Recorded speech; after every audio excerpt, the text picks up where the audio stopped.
All right, guys, how's it going? Welcome back to Golazo España, where I am going to tell you what's on the front pages of today's Spanish football dailies, and I'm also going to tell you the latest football news from Spain. So, obviously, Trent Alexander-Arnold dominates today's coverage, especially the Madrid newspapers. We got MARCA with "I grew up watching Madrid win." The subheadline: Trent leaves the Alexander-Arnold behind and impresses with his fluent Spanish.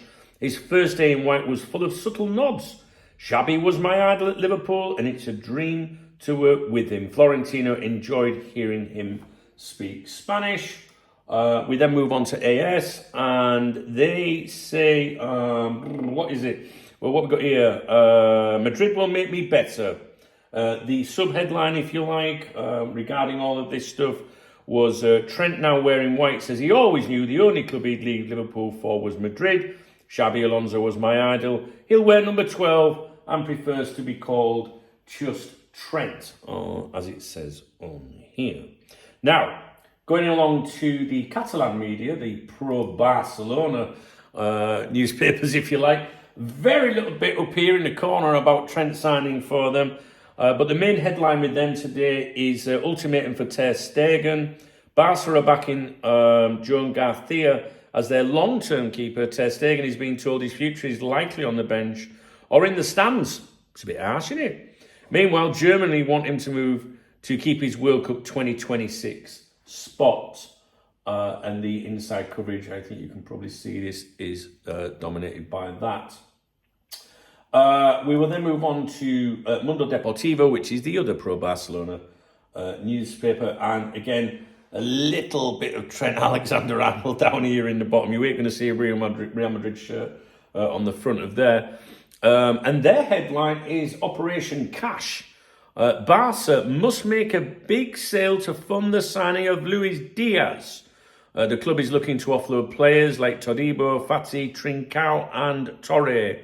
And basically just goes on to talk about the necessity of needing to sell players to fund various moves. So, what have I got for you?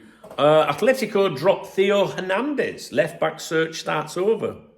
Atletico Madrid have officially ruled out signing Theo Hernandez, despite the player offering himself for a return. The Milan left-back, once seen as their top target, is no longer an option. Initial talks didn't progress, and Atleti have now cooled their interest entirely.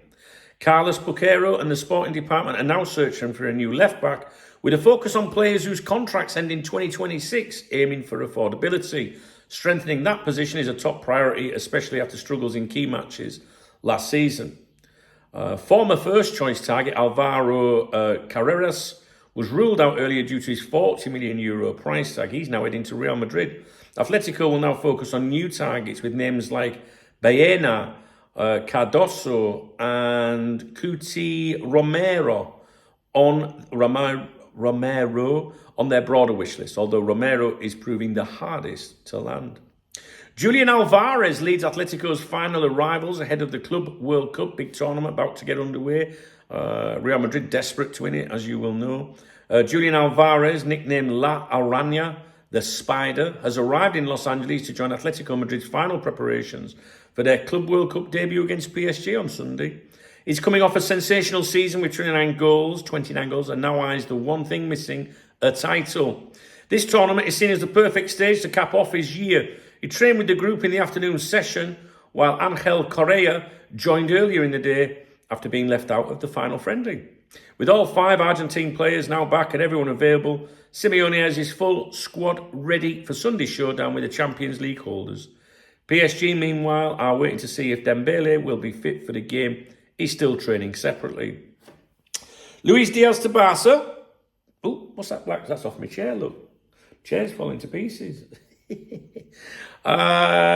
Luis Diaz to Barca. Deal depends on Wirtz and financial fair play. Barcelona still have Luis Diaz as their top target for the winger position, with both Flick and Deco wanting another wide player to support Yamal and Rafinha. Deco sees the Colombian as the ideal fit, but signing him won't be easy. It says here his €70 million price tag is steep. Now, the figure that's been mooted is €80 million.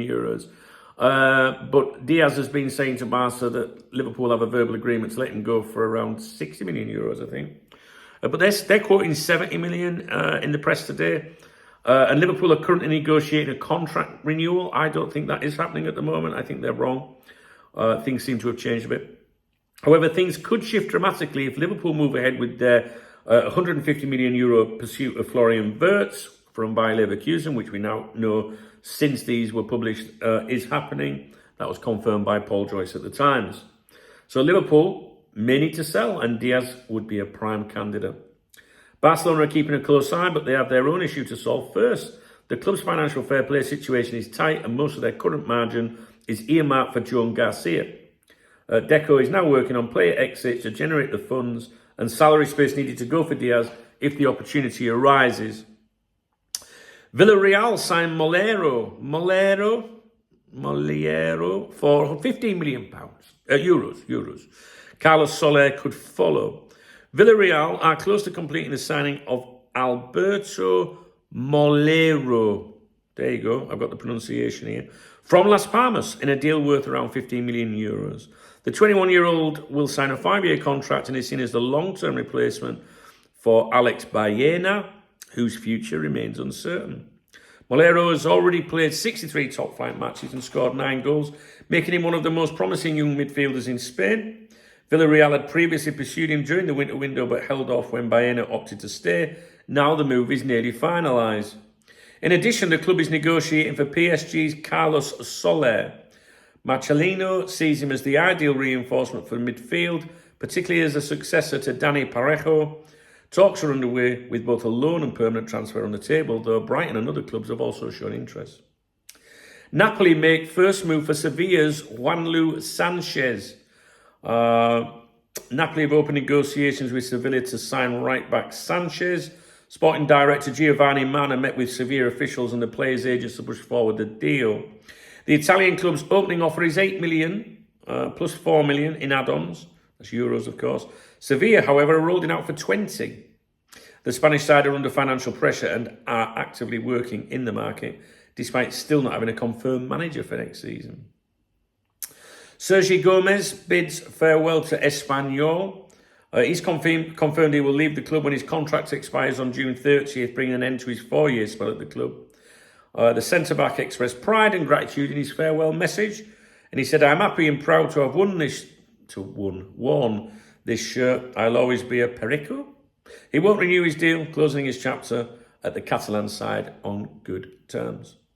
Sabali leaves Real Betis for Al Duhail in a €2 million deal. Yusuf Sabali is leaving Real Betis to join Qatari side Al Duhail SC in a deal worth around €2 million. The Senegalese right-back, who had 1 year left on his contract, has signed a 3-year deal with his new club. He joined Betis in 21 from Bordeaux on a free transfer, but his time in Seville was marred by injuries. Despite that, he made 91 appearances, helped secure 4 European qualifications and won the 2022 Copa del Rey. He now begins a new chapter in Qatar's Stars League. I got a couple more for you. Valencia target Athletic keeper Julen. Oh, this is going to be an hard one. Well, they're pronouncing it Julen Aguirrezabala. Can I just call him Julen? With Mamadashvili sold to Liverpool, Valencia have made Julen Aguirrezabala. You want to see how it's spelled? Their top goalkeeping target. The Athletic Club keeper filled in impressively last season during Simon's injury, playing 29 matches across La Liga, Copa del Rey and Europe. However, with Simon returning as the clear number one, the other guy is expected to see limited minutes next season, mostly in the Copa. Valencia's coach wants a starting quality keeper and the player is open to a move to maintain his development. But Athletic won't make it easy. He's under contract until 2027 with a potential extension to 29 and the club are not open to a loan deal. Valencia are aware of the conditions but may struggle to meet them financially. Who we got here? Joan Martinez to join Real Madrid first team dynamics under Xabi Alonso. Real Madrid have big plans for him. He's widely considered the club's most promising defensive talent. So he's coming through the ranks there. Although still recovering from an ACL injury suffered last August, the plan is to integrate him into the first team environment under new first team manager Xabi Alonso. While he'll initially play games with Castilla to rebuild match fitness, Martinez will train regularly with the senior squad. Madrid see him as a future key player, especially if Xabi switches to a system with 3 centre-backs. Currently, Madrid have Militao, Rudiger, Asensio, Huijsen and Alaba. But given Alaba's fitness struggles and high salary, the club is already preparing for the future. It says here, Joan won't be rushed, but could become the 5th choice central defender as early as next season. They've also got an eye on Canate at Liverpool, whose contract's up in 2026. And finally, Alan Pace nears Espanyol takeover deal in final stage. Espanyol are on the verge of a major ownership change. Current owner Chen Yang-sheng is close to selling the club to Alan Pace. Why can't they all have names like that? Owner of Burnley and co-founder of ALK Capital. The deal, worth around 190 million euros, is said to be in the final closing stage and could be completed soon, pending a key capital expansion approval at the club's next shareholder meeting on July 27. Pace plans to keep Espanyol his group's flagship project, aiming to turn them into a regular European club. His team has expertise in tech-based football, analytics and club development and believes Espanyol has the potential to grow just behind Spain's big three. The last step is for Chen to clear the club's debt and then the sale can proceed. So that gives you an idea of what's happening in Spanish football today. I didn't find it one of the best videos, to be honest, most interesting, but there wasn't, I don't know, I don't really know. Most people just want to know about fucking Barcelona and Real Madrid and a bit of Atletico maybe, or the big names, you know. So if there's anything that you want me to focus on each day, let me know. But I've covered the headlines, I've given you a few little bits and pieces in that. And if you thought it was a good video, thumbs up the video. Drop me a comment. I'd love to hear from you guys. Please read the video description. I'm sure there's a way in there that you can support the channel if you want, or links to my other channels. All right, guys. Thanks for watching, and I'll speak to you real soon.